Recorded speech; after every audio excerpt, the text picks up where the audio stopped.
Dalam nama Bapa dan Putra dan Roh Kudus. Amin. Bapak, Ibu, Saudara-saudari sekalian, salam jumpa kembali dalam Renungan Inspiratif Hari Jumat Agung berdasarkan Injil Yohanes bab 18 ayat 1 sampai bab 19 ayat 42. Dia mati untuk menggantikan saya. Bapak, Ibu, Saudara-saudari sekalian, Anda mungkin pernah mendengar nama Maximilian Kolbe.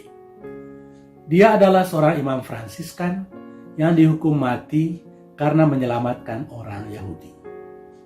Pada waktu itu, dia dipenjarakan di Auschwitz, Polandia. Auschwitz dikenal sebagai sebuah penjara yang sangat kejam dan dianggap sebagai terminal terakhir sebelum orang menjalani hukuman mati. Penjagaannya sangat ketat. Pada bulan Februari tahun 1941, ada seorang narapidana yang hendak dieksekusi. Namanya František Gassov-Nasek. Di hadapan tentara yang hendak menembaknya, dia menangis. "Tolong, jangan tembak saya. Saya mempunyai seorang istri dan anak-anak." Tangisan itu didengar oleh Pater Maximilian Kolbe. Dia maju ke depan dan berkata kepada tentara itu, "Saya menggantikan dia." Kolbe kemudian diantar ke sebuah sel tanpa makanan bersama 9 tahanan lainnya. Dia masih bertahan sampai 14 Agustus 1941, di mana pada hari itu dia meninggal dunia. Saudara-saudari terkasih, beberapa tahun lalu, František Gassov-Nasek yang berumur 82 tahun diwawancarai oleh televisi NBC. Sambil menangis, dia menceritakan pengalaman saat terakhir ketika dia diselamatkan oleh Pater Maximilian Kolbe. Kemudian dia menunjukkan sebuah plakat yang berisi foto Pater Maximilian Kolbe dan di bawahnya tertulis, "Kenangan untuk Pater Maximilian Kolbe. Dia mati untuk menggantikan saya."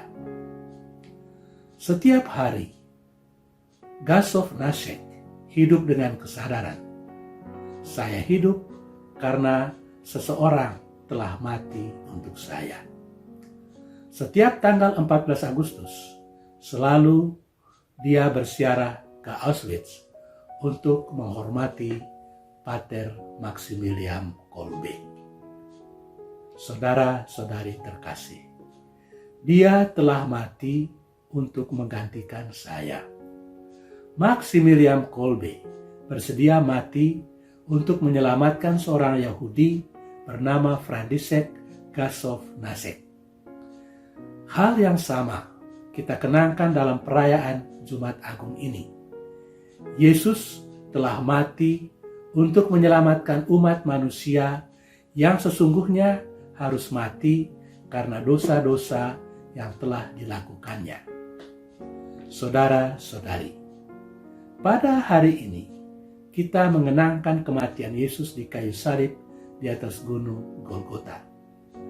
Ada sebuah praktik yang sudah tua di dalam kehidupan gereja, yakni merefleksikan ucapan Yesus dari salib, yakni kata-kata pengampunan, "Ya Bapa, ampunilah mereka sebab mereka tidak tahu apa yang mereka perbuat." Kemudian kata-kata jaminan, "Aku berkata kepadamu, sesungguhnya hari ini juga engkau ada bersama-sama dengan aku di dalam Firdaus." Lukas bab 23 ayat 43. Ketiga, kata-kata hiburan. "Ibu, itulah anakmu." Dan kepada Yohanes dia berkata, "Itulah ibumu." Yohanes bab 19 ayat 26 sampai 27. Keempat, kata-kata yang mengungkapkan keluhan.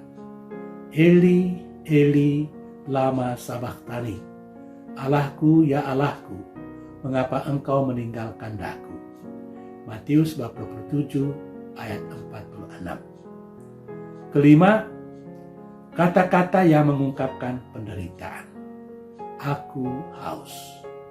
Yohanes bab 19 ayat 28. 6. Kata-kata yang berisi komitmen atau penyerahan diri.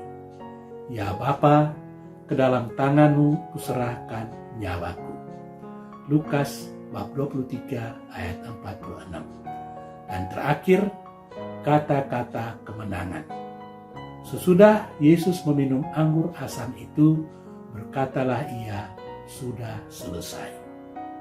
Yohanes bab 19 ayat 30. Saudara-saudari terkasih, pada kesempatan ini saya mengajak kita sekalian untuk merenungkan ucapan Yesus yang pertama. Ya Bapa, ampunilah mereka sebab mereka tidak tahu apa yang mereka perbuat.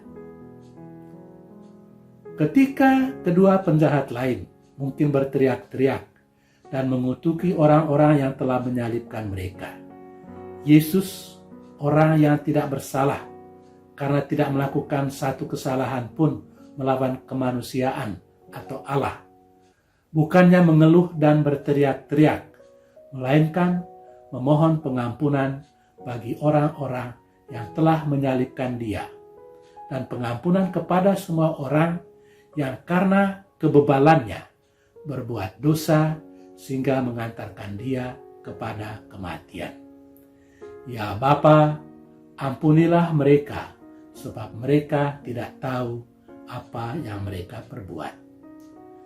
Dengan kata-kata itu, Yesus melakukan apa yang dia khotbahkan. Kasihilah musuhmu dan berdoalah bagi orang yang membenci kamu. Matius bab 5 ayat 44. Yesus juga memperingatkan Petrus supaya pengampunan yang kita berikan hendaknya tanpa batas. Bukan hanya 7 kali, melainkan 70 kali 7 kali. Dia juga menyapa Yudas yang mengkhianati dia sebagai sahabat. Mengikuti sang guru, Santo Stefanus juga berbuat serupa. Tuhan, jangan tanggungkan dosa ini kepada mereka. Kisah Para Rasul bab 7 ayat 60. Santo Siprianus memberi koin emas sebagai kenangan perpisahan kepada orang yang mengeksekusinya, orang yang membunuhnya. Santo Thomas Morus memeluk dan mencium tentara yang mengeksekusi dia. Orang-orang ini telah mengikuti teladan guru mereka, yakni Yesus dari Nazaret. Ucapan Yesus itu menyebabkan para tentara yang mengeksekusi dia berkata, "Sungguh orang ini adalah anak Allah." Saudara-saudari terkasih, pertanyaan untuk kita adalah, seandainya ada orang yang melukai perasaan kita, dapatkah kita memaafkan orang itu, memohon berkat Tuhan bagi orang yang bersangkutan, dan terus memperlakukan dia sebagai sahabat? Pepatah Cina mengatakan, orang yang membenci orang lain sesungguhnya menggali 2 kubur. 1 kubur untuk dirinya sendiri dan 1 kubur untuk orang lain. Karena itu, baiklah kalau kita mendengarkan nasihat Santo Paulus berikut ini. Karena itu, hendaklah kamu ramah seorang terhadap yang lain, penuh kasih mesra dan saling mengampuni, sebagaimana Allah di dalam Kristus telah mengampuni. Surat Paulus kepada umat di Efesus bab 4 ayat 32. Atau nasihat lain dari Santo Paulus kepada umat di Roma, jika seterumu lapar, berilah dia makanan. Jika dia haus, berilah dia minuman.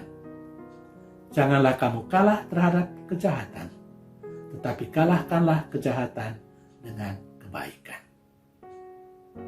Semoga Tuhan memberkati hidup dan karya kita dalam nama Bapa dan Putra dan Roh Kudus. Amin.